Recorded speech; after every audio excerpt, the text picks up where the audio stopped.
Un seul fleuve nous sépare.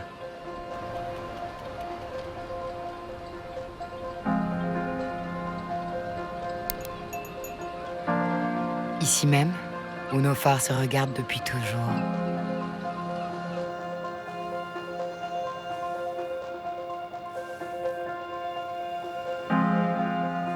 De mon côté, vous vous échappez secrètement sous mes parasols aux 5 couleurs.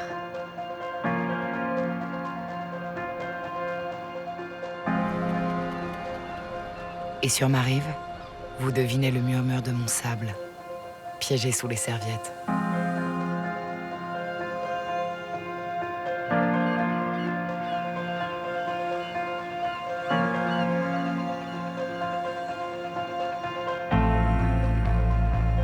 Vous connaissez nos rivages.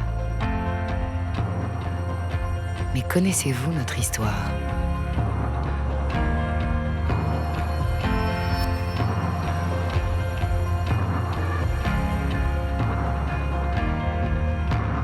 Celle de nos cités jumelles, dont les 1000 nuances se reflètent sans jamais se confondre. Trouville, reine des plages. Deauville, plage fleurie.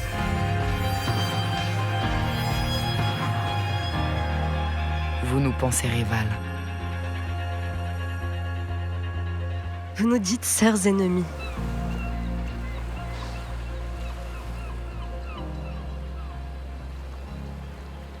Pourtant, les pages de nos mémoires dévoilent bien d'autres souvenirs.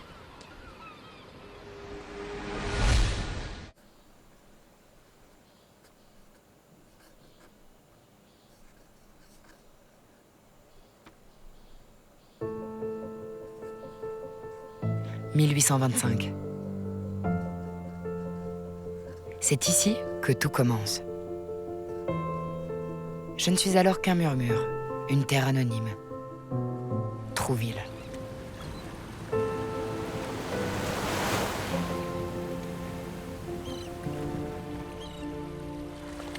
Mais pour la première fois, Paris va découvrir mes vagues. Depuis peu, on chuchote partout les bienfaits des flots et de l'air marin. On dit de cette fontaine de jouvence qu'elle scintillerait de vertus convoitées.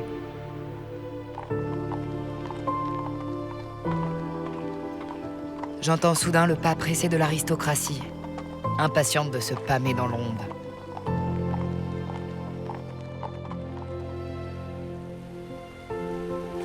Ils n'ont jamais vu la mer, et mes lames d'azur les effraient autant qu'elles les fascinent.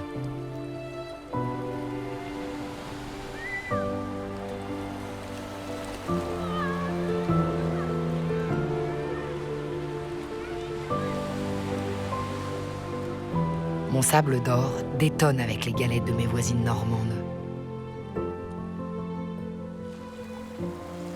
Si bien qu'en quelques années seulement, je deviens la reine de toutes les plages.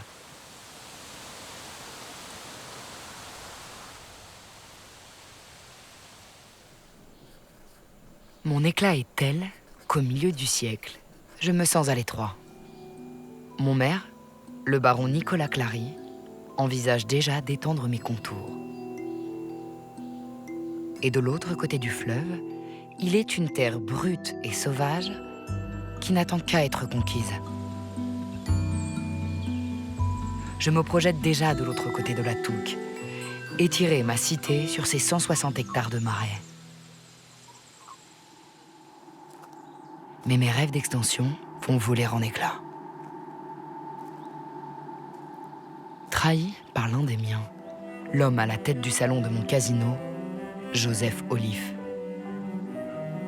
Il s'allie au puissant frère de Napoléon, le duc de Morny, me double et achète ses terres avant moi.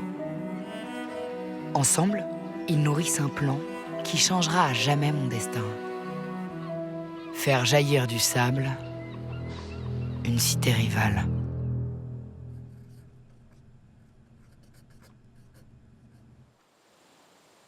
Été 1859. Je n'existe pas encore. Et pourtant, bientôt, je serai la cité de tous les plaisirs. Deauville. En quelques années seulement, plusieurs dizaines de villas viennent chatouiller mon front de mer. Et ma cité se construit. De pierre en pierre, Morny et Oliffe me transforment en royaume de l'élégance. Et 4 ans plus tard, en 1863, un immense bouleversement sociologique va m'élever à jamais. L'essor du chemin de fer. La révolution ferroviaire est lancée et la France se pare de son plus savant quadrillage. Les territoires se rapprochent et le tourisme fait ses premiers pas. Il me faut une gare pour accueillir ces nouveaux visiteurs.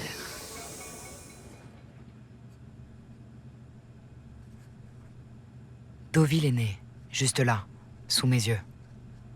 Et tout le monde en parle jusqu'à Paris. La fougue de sa jeunesse m'effraie déjà. C'est chez elle que la gare que nous devrons partager est construite le 1er juillet 1863. Quelle injustice.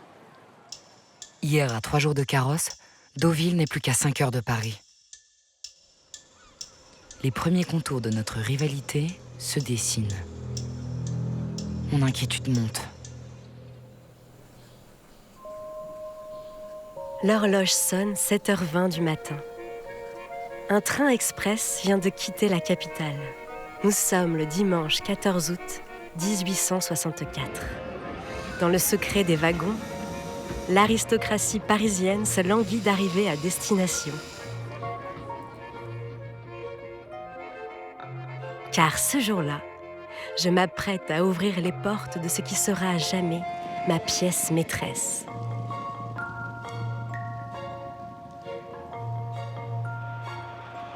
Après m'avoir donné naissance, le duc de Morny m'offre à nouveau la preuve de sa dévotion.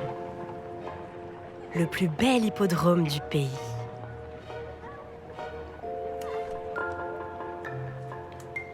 J'aime tout de cette nouvelle atmosphère. Ces hommes élégants que le soir j'entends bavarder et rire autour de conversations secrètes.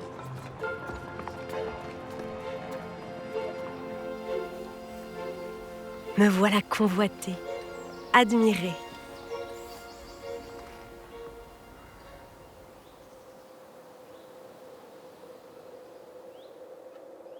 Mais 1 an plus tard, mon Pygmalion m'abandonne.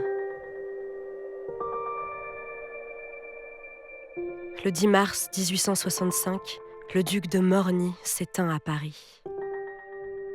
5 ans plus tard, la chute de son frère, Napoléon III, signe définitivement le début de ma désaffection. Banni, rejeté, comme tout ce qui touche au Second Empire. Je sombre dans la torpeur.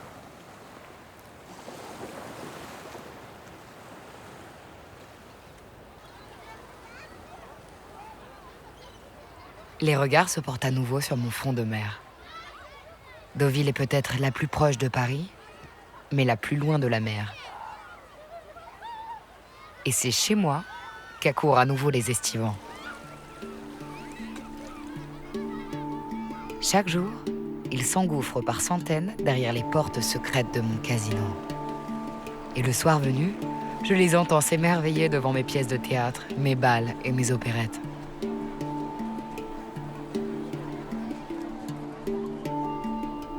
Je dois tout à ce palais d'argent, lui qui fait vibrer mes terres d'une pléiade de touristes.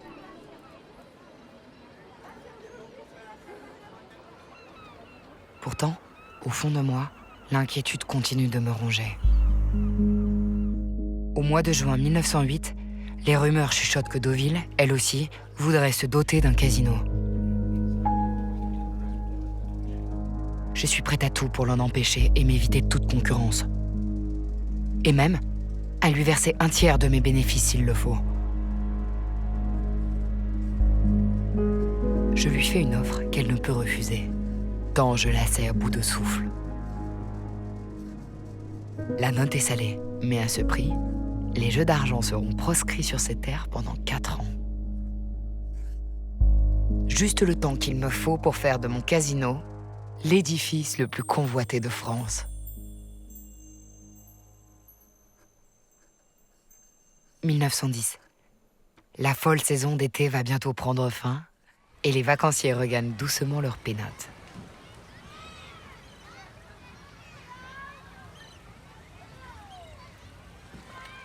Justement, la saison creuse m'offre le répit dont j'ai besoin pour resculpter mon casino. Lui qui a si bien vécu, mais qui doit se réinventer pour satisfaire mes touristes. Le monde entier rêve de diriger mon établissement et les propositions pleuvent. À la tête de mon casino, Eugène Cornuchet s'empresse de proposer ses plans. Convaincu de l'emporter, il ne se doute pas que dans l'ombre, une lutte sans merci vient de s'enclencher. Sa maquette est refusée. Humilié, Eugène Cornuchet doit céder sa place.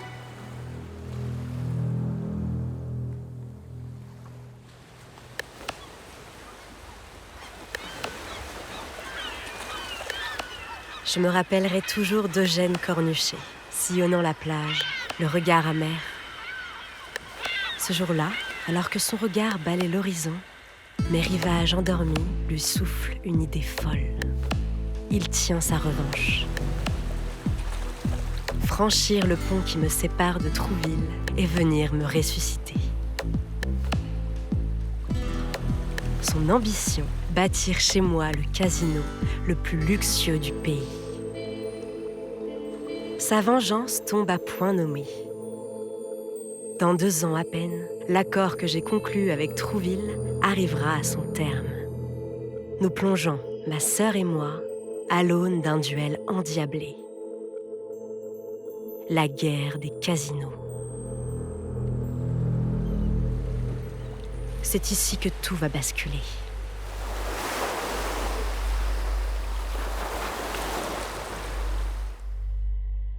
« 1910. En miroir parfait, nous voilà chacune engagées corps et âme à construire le plus prestigieux casino de la côte normande. Et je ne compte pas me laisser doubler. Sur mes terres, les foules verront bientôt s'édifier le plus grand casino du pays.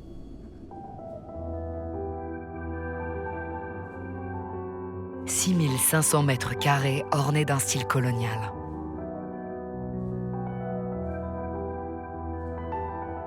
Aux escaliers de marbre déroulant en infini tapis de velours répondront d'exquises moulures. À l'immense salle de réception, dont on entend déjà le rire des convives, viendra s'ajouter le plus majestueux théâtre qui volera la vedette aux opérettes de la capitale. Les heures s'étirent, les journées passent. 15 mois s'écoulent et mon casino se dessine. «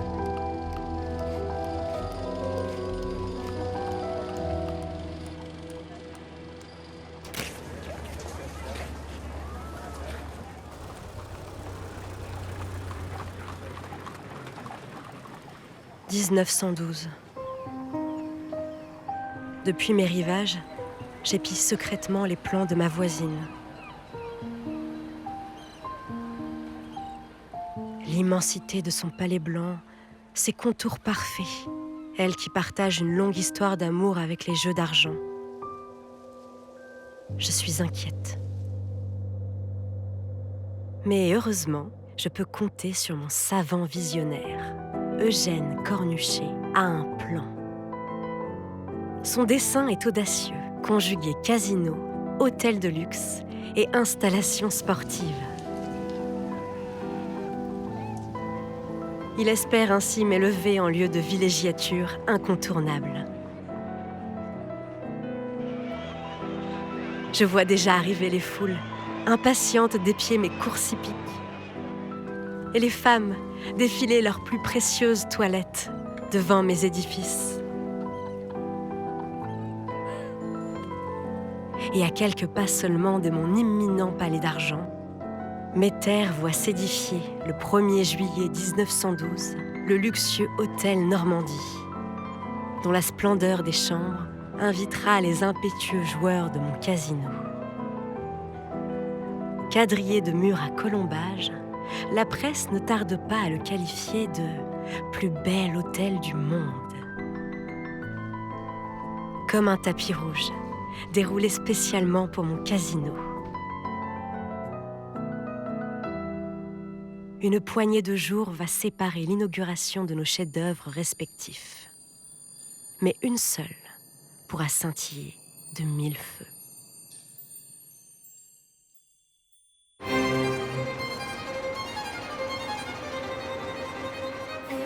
Au crépuscule du mois de juin, mon casino ouvre ses portes le premier et déjà collectionne les gros titres dans la presse. Mon programme d'été est inoubliable. La Flambée le mardi 2 juillet, Carmen le 18, Madame Butterfly le dimanche 28. Les cartes postales ne tardent pas à voyager l'Hexagone pour compter aventures et déboires vécus dans mon casino. Aujourd'hui encore, je m'amuse de ces échanges insolites. Ma vieille Marcel, voilà un triste dimanche, surtout que je n'ai pas un radis vaillant. Si tu pouvais m'envoyer quelques sous, cela me ferait plaisir. Je t'envoie tous mes bons baisers, ton frère.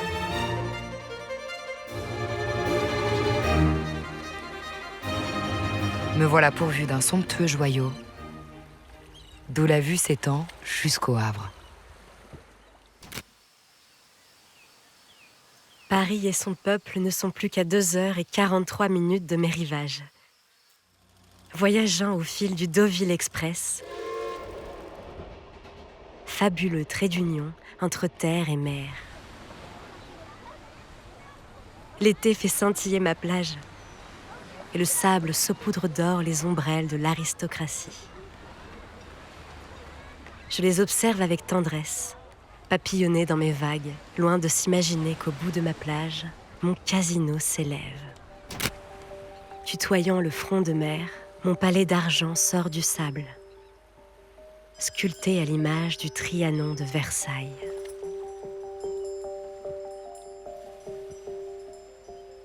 Depuis le 29 juin, je peine à contenir mes craintes devant la magnificence trouvillaise. Mais dans quelques jours, ce sera mon tour d'éblouir les foules. Le 11 juillet 1912 restera à jamais gravé dans ma mémoire. Ce jour où, pour la première fois, les portes de mon casino vont s'ouvrir à plus de 800 convives.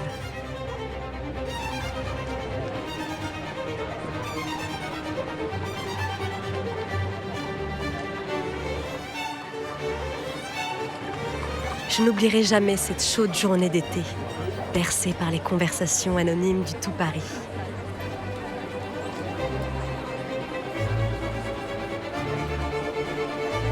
Ni ma rue Gontaut-Biron, dont on lit à peine les pavés tant la foule est nombreuse.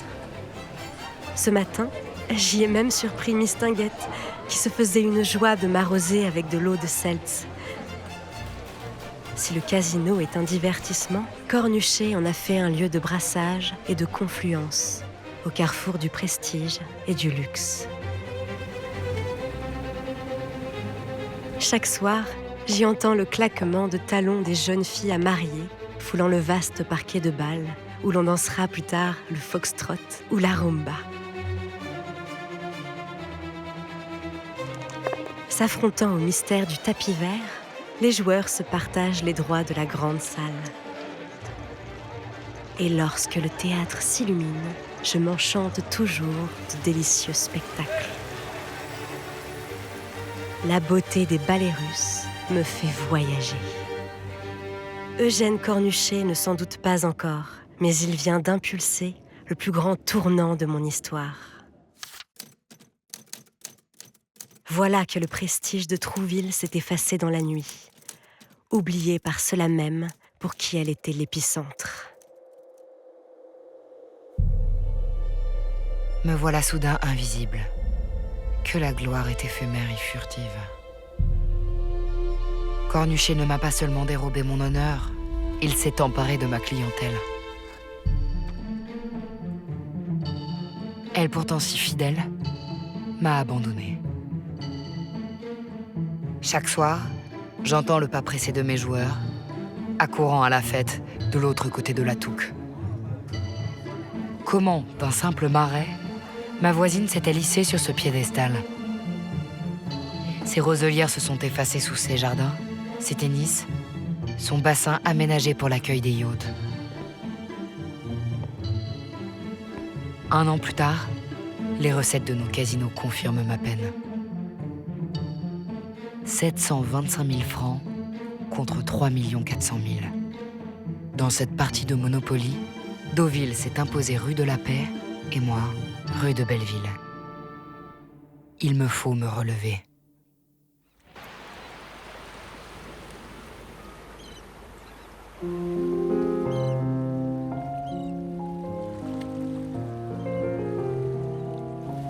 Je suis à l'été 1913, le quartier général de l'élite. Un précieux carrefour où les hautes sphères cultivent de nouvelles habitudes. À la même heure, tous les soirs, les épicuriens se vouvoient à la potinière, le café à la mode, où chacun vient nourrir son âme de délicieux apéritifs. On raconte qu'il s'y camouflerait des réunions secrètes où il serait bon ton de se faire voir. Et au centre de tous les ragots, le nom d'une jeune créatrice, encore anonyme, fait gronder les débats. Gabrielle Chanel. Pantalon, coiffe à la garçonne, sa silhouette androgyne détonne à l'heure où l'immensité des chapeaux trahit la richesse d'un mari.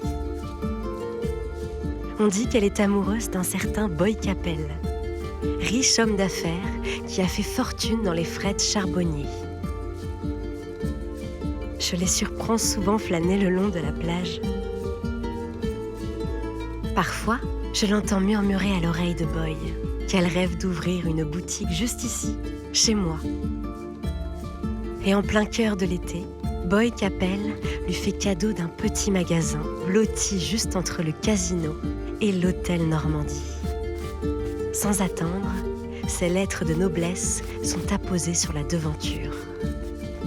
Bientôt, elle déconstruira la mode et son cortège d'interdits. Sa vision avant-gardiste et impétueuse contredit l'influence de la belle époque. Elle souhaite réinventer ses silhouettes surchargées, étouffées sous les corsets et les épaisseurs.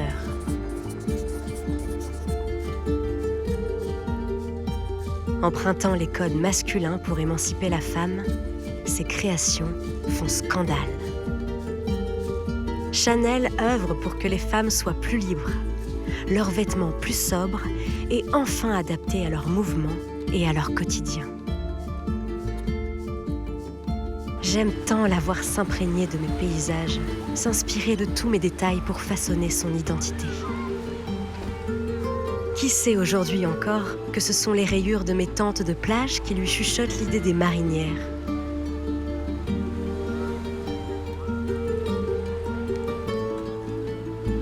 Mais c'est la couleur de mon sable humide qui souffle sa touche personnelle, celle qui la suivra tout au long de sa carrière. Le mythique beige Chanel.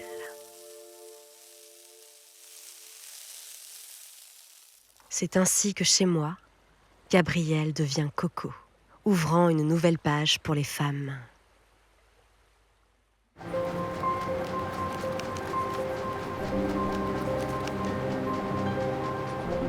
De tous les horizons, les rivalités qui me séparent de ma sœur occupent les loisirs du peuple. Écrivains et reporters ne cessent de compter nos relations tumultueuses.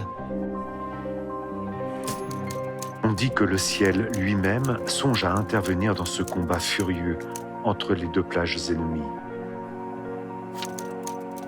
La situation doit être assez grave puisque la mer, la terre et le ciel sont engagés dans la lutte. Espérons que cette guerre fera couler plus d'encre que de sang.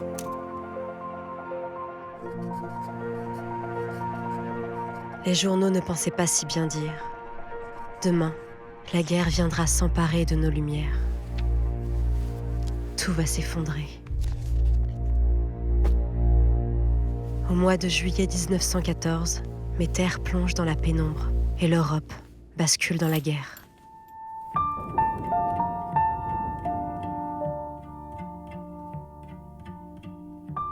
L'Hexagone est partagé, tiraillé entre le front et l'arrière. Nos royaumes devenus des palais déserts s'éteignent. Volets clos, rideaux tirés, plages oubliées. Nos casinos sont transformés en hôpitaux, nos villas en infirmeries ou maisons de repos. Des années de peine s'écoulent. On reconnaît le bonheur au bruit qu'il fait quand il n'est plus là. Des années d'un silence terrifiant. Celui de la Potinière, fermée depuis 1914. Des salles de danse, du bar du casino, jugées décadents par les autorités. Le silence laissé par les touristes, absents au rendez-vous.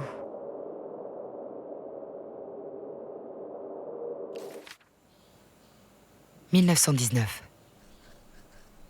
La guerre est terminée. L'euphorie enveloppe l'Hexagone, et c'est ici que l'aristocratie vient panser les plaies de 4 années de larmes et de sang.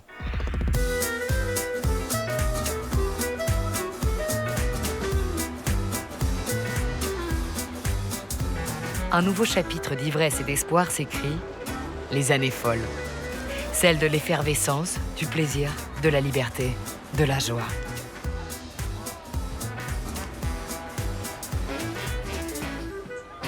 Aux 4 années de guerre, répondent désormais des hommes et des femmes en quête d'émancipation.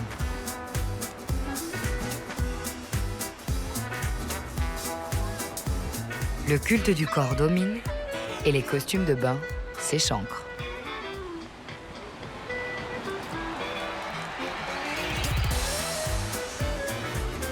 Dans chaque station balnéaire de France, le sport triomphe et l'heure est à la plage.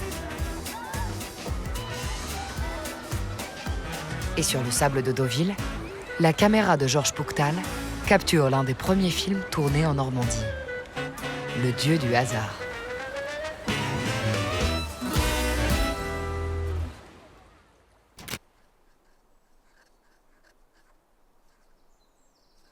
Je suis peut-être sous le feu des projecteurs, mais c'est encore Trouville qui se couronne du titre de reine des plages.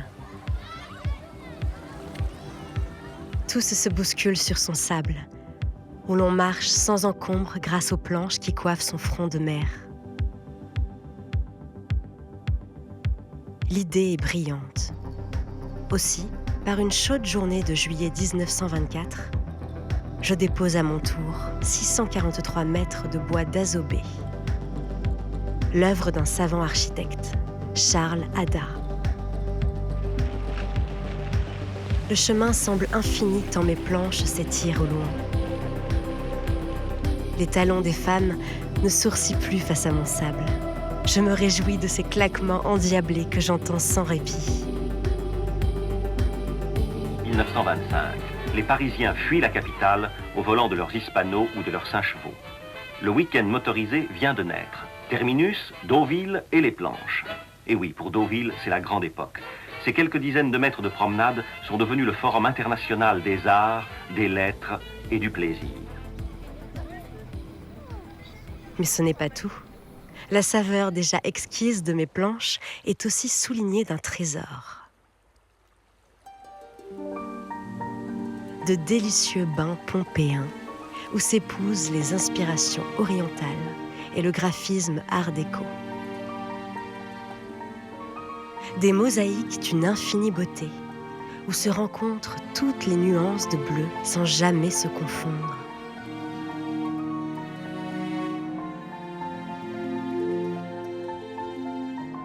Les prémices de la thalassothérapie. Chaque matin, les femmes se donnent rendez-vous autour des bassins pour barboter et troquer de juteux ragots.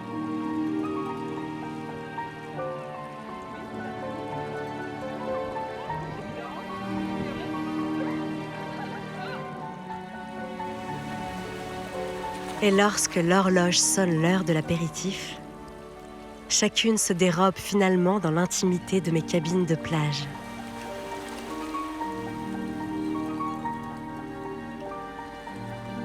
Sculptée juste à l'orée du sable, elle propose un havre de pudeur et de prestige où l'on flâne avec légèreté. Ma plage, ce lieu où l'imaginaire rencontre maintenant la réalité.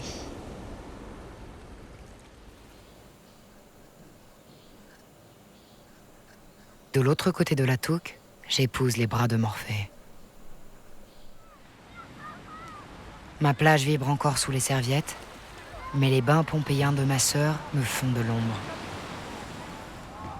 Depuis mon phare, j'observe les plus belles foules se sourire à Deauville. À bord de l'auto-chenille Citroën, les âmes frivoles voyagent entre sa plage et sa terrasse sans tremper un orteil.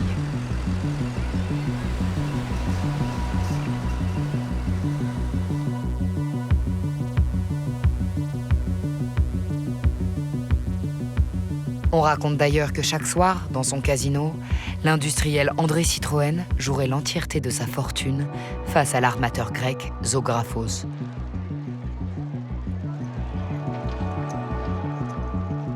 J'ai ouï dire qu'il aurait déjà perdu l'équivalent de 200 voitures d'un coup.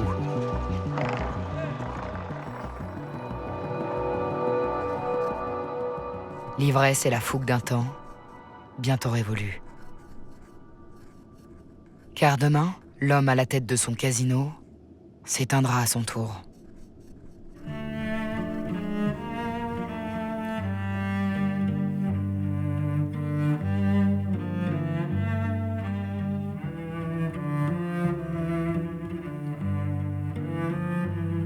Les années folles habillent ma mémoire de souvenirs.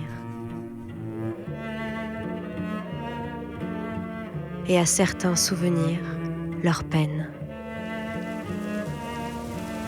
L'année 1926 m'a ôté mon magicien, Eugène Cornuchet,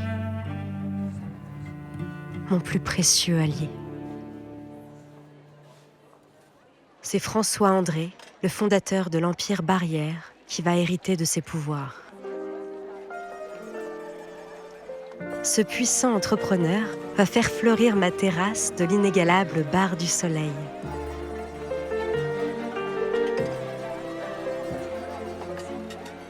Il est difficile d'y trouver un siège tant les foules aiment s'y délasser.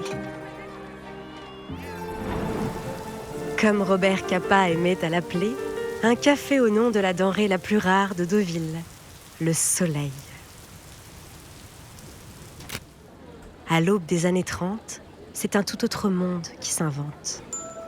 La société porte un nouveau regard sur les femmes et chaque vêtement raconte leur évolution dans la société. Ce sont d'autres femmes bien en chair qui font entrée fracassante à Deauville, les femmes reféminisées des années 30. Les jupes se raccourcissent et suggèrent des genoux friands d'aller danser. Sur ma plage ou sur les podiums, les maillots de bain se font de plus en plus avares de tissus. Plus qu'un vêtement, l'habit de plage est devenu une pièce mythique de la mode, témoin de l'émancipation des corps. Au fil des années folles, les femmes s'imposent dans le monde fermé du sport, jusqu'ici réservé aux hommes.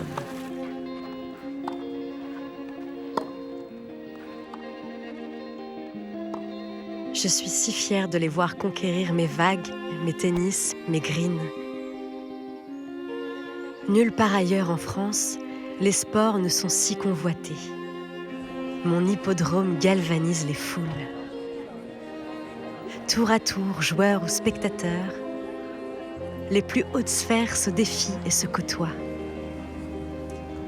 Les matchs de polo électrisent même le roi d'Espagne. Les plus grandes stars viennent goûter à tous mes plaisirs. Sur ma plage, Fujita, le peintre le plus adulé de la capitale, fait sensation aux côtés de l'actrice et chanteuse Suzy Solidor. Même Chiquita, le guépard de Joséphine Baker, s'épanouit sur mes planches. comme un ciel sans nuages, bientôt foudroyé d'un éclair. 1929. Krach boursier outre-Atlantique. La crise financière fait l'effet d'un séisme international dont les répliques m'atteignent 2 ans plus tard. Sous ce voile noir économique, j'embrasse un tumulte de dettes et entame ce qui sera ma longue traversée du désert.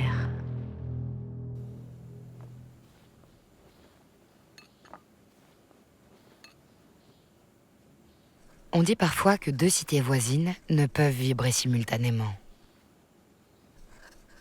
Et cette fois-ci, c'est moi qu'un prince charmant viendra ressusciter. L'homme qui sera mon mécène et bientôt maire de ma cité.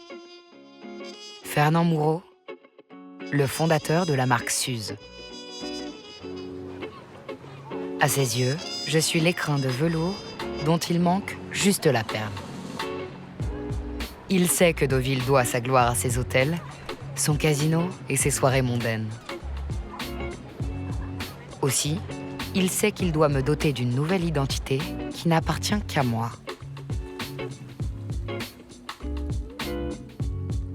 Fernand Moureau fait de moi la cité familiale, plus authentique et conviviale. Et surtout, plus accessible.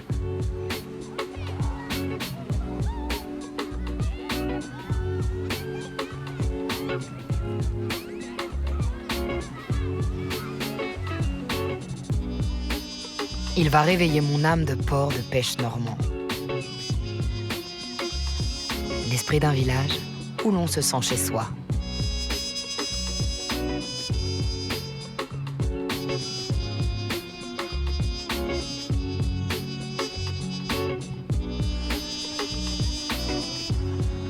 Une cité racontée par ses écrivains, capturée par ses photographes, peinte par ses artistes. Dès 1935, Fernand Moureau ajoute à ma couronne son premier joyau. Le plus splendide et imposant lagon de la côte, financé par ses propres deniers. Une piscine olympique empruntant sa forme au T de mon prénom.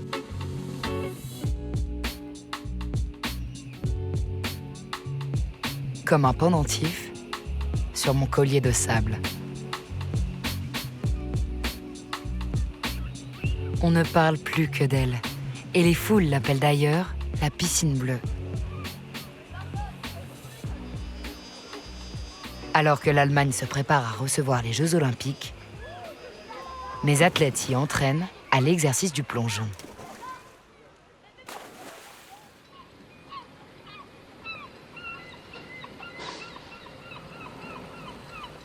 Un an plus tard, c'est au tour de ma poissonnerie de se faire une beauté. La Halle aux Poissons. Un édifice bientôt classé monument historique où l'on se bouscule chaleureusement pour glaner sa pitance au fil des étals parfaitement achalandés par la pêche locale. Fernand Moureau a fait de moi une œuvre visionnaire, intelligemment pensée pour célébrer le plus grand bouleversement de mon histoire. L'arrivée des congés payés. Mais quels sont ces femmes et ces hommes intimidés et hésitants qui pour la première fois découvrent la mer promise? Nous sommes en 1936 et les congés payés arrivent sur la côte normande.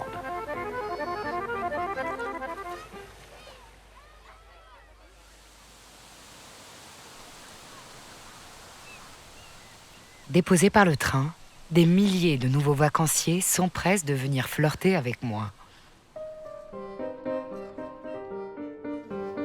L'aristocratie s'est muée en hommes d'affaires, banquiers, industriels et directeurs de journaux, venus pour le week-end.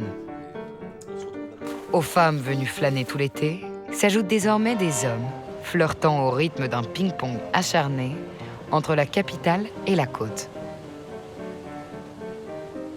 Chaque fin de semaine, je m'amuse en secret de les voir arriver à bord du train du plaisir. Car on dit de ce train-là qu'il serait celui des cocus. Des wagons reconduisant chaque dimanche les maris, dont les épouses demeurent sur la côte toute la saison. Je suis désormais le fruit d'un brassage inédit, embrassant une classe dynamique et gourmande de s'épanouir sur la côte fleurie. Une foule que mon capital hôtelier ne peut néanmoins contenir.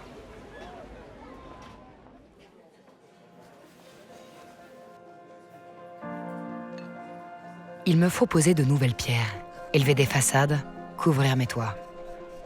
Coiffer mon front de mer d'un nouveau palace.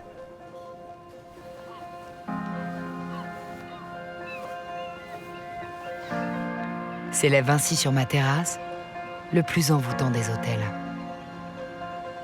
L'hôtel Flaubert. Un fabuleux royaume de draps soyeux et de rêves, bercé de souvenirs. Car 100 ans plus tôt, juste ici sur ma plage, Gustave Flaubert crayonnait ses lettres d'amour. La poésie d'un hommage, immortalisant mon histoire tout en déroulant mon avenir. Depuis ces larges balcons de bois, les amoureux se rêvent à épier mes horizons.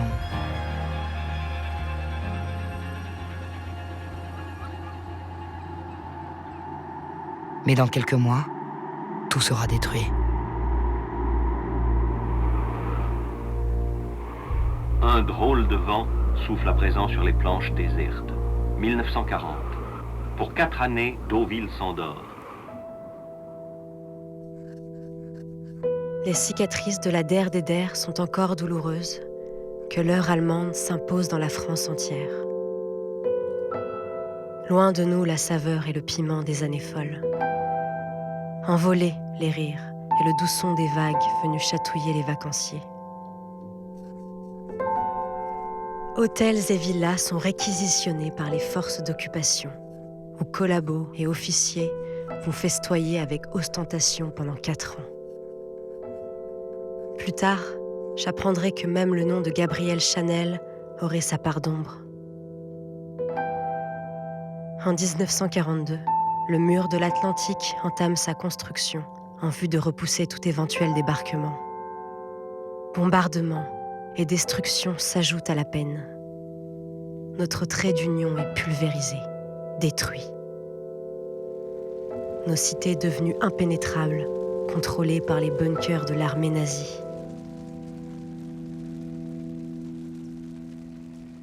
Jusqu'à ce jour de juin 1944, qui d'un bout à l'autre des plages de la Manche sera le jour le plus long. Le 6 juin 1944, à quelques kilomètres seulement de nos plages, les Alliés débarquent par la mer et libèrent la France. Mais il nous faudra des années pour réparer les dommages immobiliers, déminer nos villes et retrouver notre cachet.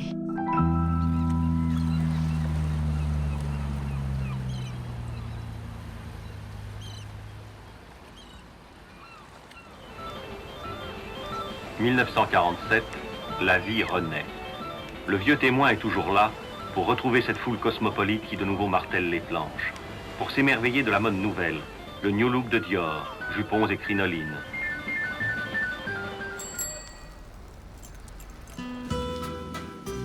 Le plaisir et l'effervescence de mes saisons d'antan retrouvent enfin leur essence.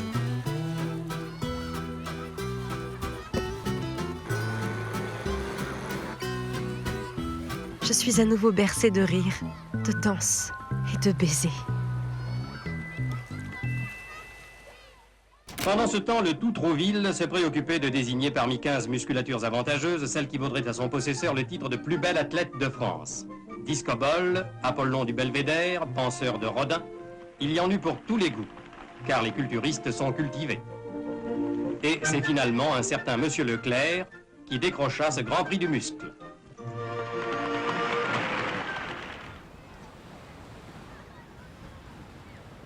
Sur mon front de mer, l'encre noire coule à flot et les pages blanches disparaissent sous la plume de mes écrivains.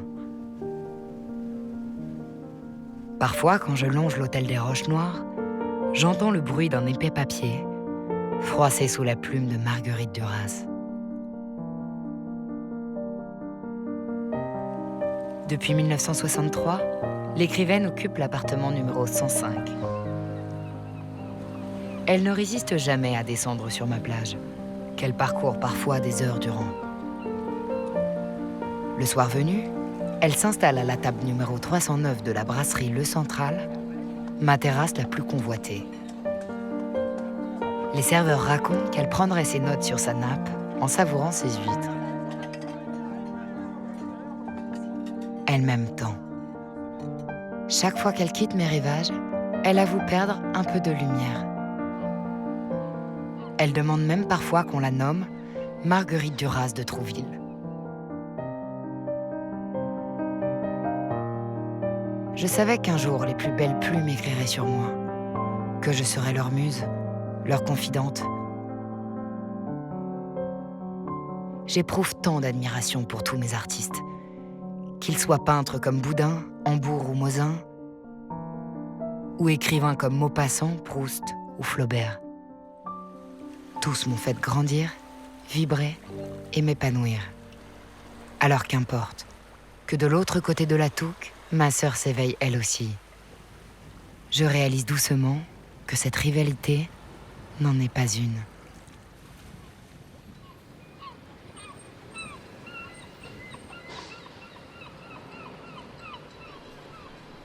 Août 1975. Ma saison d'été s'achève et pourtant, cette année, les robes estivales et les couvre-chefs ne quitteront pas tout de suite mes rivages.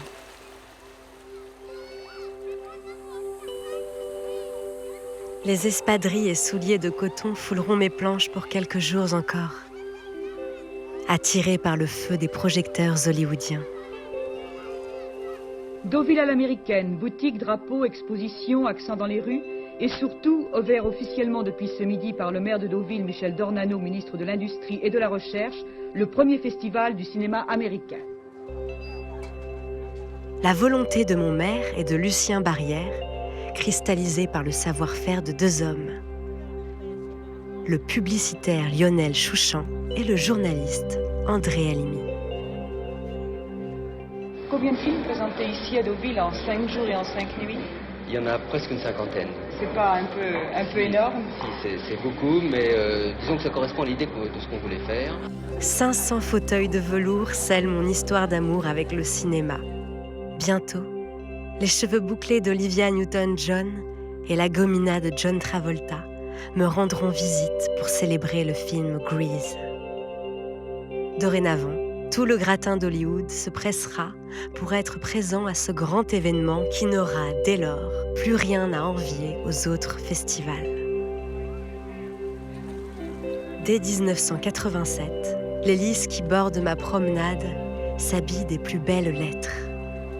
Celles de Martin Scorsese, Steven Spielberg ou Julia Roberts. Ils seront rejoints par tant d'autres, venus s'émerveiller devant les reflets de mes eaux scintillantes et se flatter des cabines de plage à leur nom.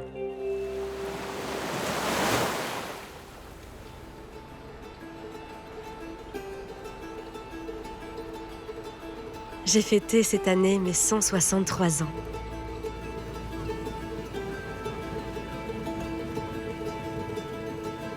J'éprouve toujours un profond plaisir à me replonger dans mes souvenirs. Sans oublier celle à qui je dois en grande partie mon existence. Ma grande sœur, ma meilleure partenaire de jeu, Trouville. De l'autre côté de la touque, c'est d'un œil attendri que j'observe ma petite sœur. Certains diront que sa vigueur a pu me fatiguer par moments. Mais au fond de moi, je sais qu'il n'en est rien. Nous sommes deux cités complémentaires. Preuve en est, on vient rarement visiter l'une sans se rendre chez l'autre. Le plus courageux aura le plaisir, tout le matin, de briser mes vagues. Il viendra ensuite contempler sur les étals de mon marché les sols, maquereaux et autres coquilles Saint-Jacques.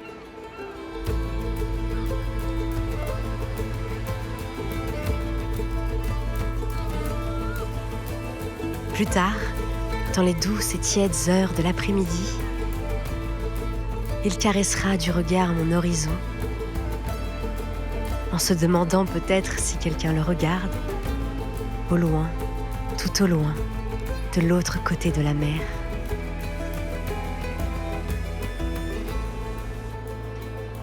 Puis il s'attablera sous les néons de mes établissements pour se délecter de copieux plateaux de fruits de mer.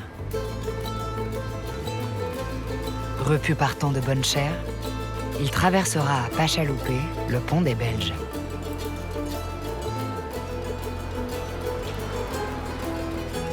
Il franchira avec entrain le seuil de mon casino, entrera dans la grande salle de jeu pour terminer en apothéose cette douce journée normande, trouvillaise et deauvillaise.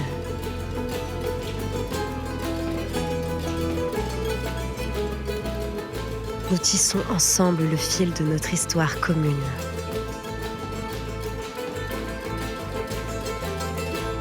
Et continuerons ainsi aussi longtemps que les flots marins caresseront nos rivages voisins.